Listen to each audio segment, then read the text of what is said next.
There are several legit reasons why we almost always swing from restrict to binge, why we end up eating that thing that we feel like we shouldn't. One of those reasons is unmet needs. Whenever we restrict, we have needs that go unmet. I'm going to give you 3 of them.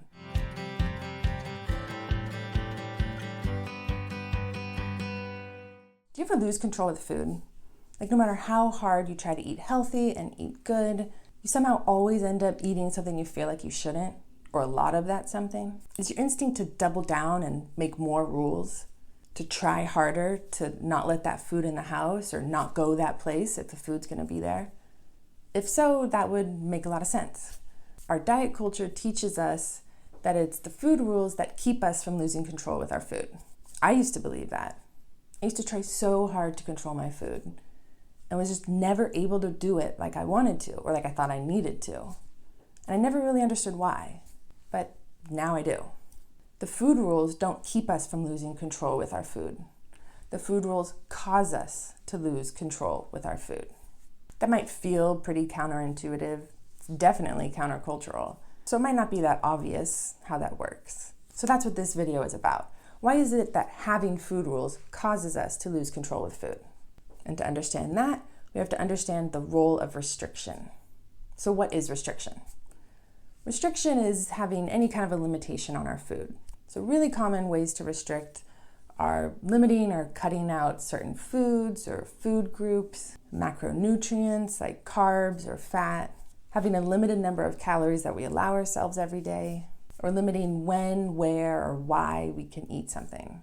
There are way too many different ways that we can restrict for me to just give you an exhaustive list.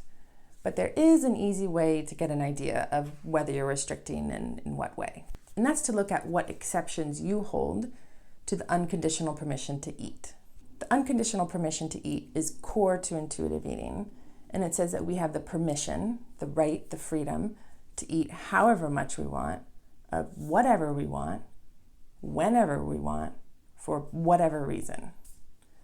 So any resistance you have to that, any thoughts of, well, I can't do that because of this, or well, what about this? Those are probably exceptions that you have to the unconditional permission to eat. Those are probably good clues as to ways that you're restricting. So what is the role of restriction when it comes to losing control with our food? So my favorite way to understand this is to think of it like a pendulum. So as humans, we're designed to hang out around the bottom here somewhere, just gently swinging back and forth. We get hungry, we swing one way, we eat, we get full, we swing the other way. It's the way of eating that uses the least amount of energy and effort. It's where we naturally gravitate. But when we restrict, it's like pulling that pendulum all the way up to the side and trying to keep it there. And the more we restrict, the longer we restrict, the more effort and energy it takes to hold that pendulum up there. Now, this is one of the very few areas that diet culture and I agree. The only thing keeping that pendulum up there, the only thing keeping us restricting is our mental willpower.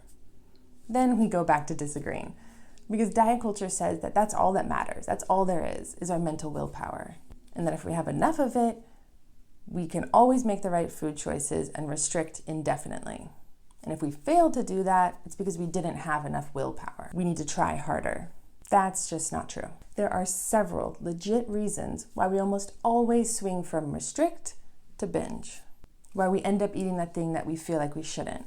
One of those reasons is unmet needs. Whenever we restrict, we have needs that go unmet. I'm going to give you 3 of them. The physical need for calories, the mental need for autonomy, and the emotional need for satisfaction.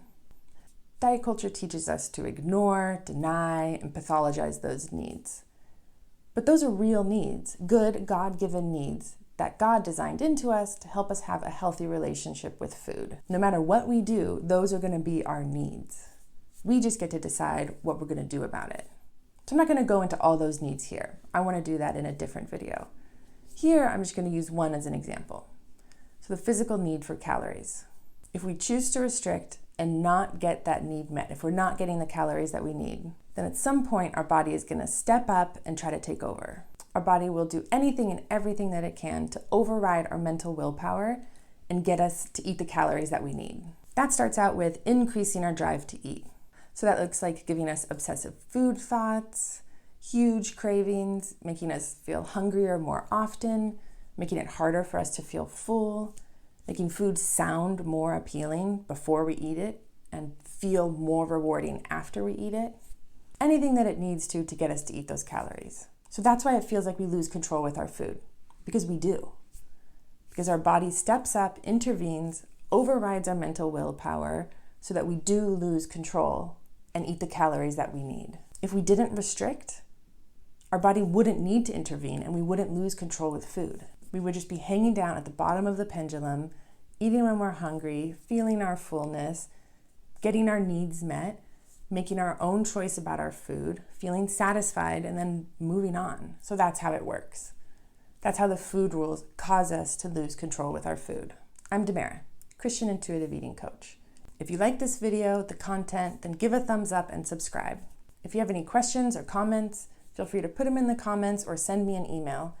And if you want to better understand the ways that you restrict, why you don't need to, and how to stop, then go to my website and schedule your free 15-minute phone consultation with me, and we can get started. Thanks for watching.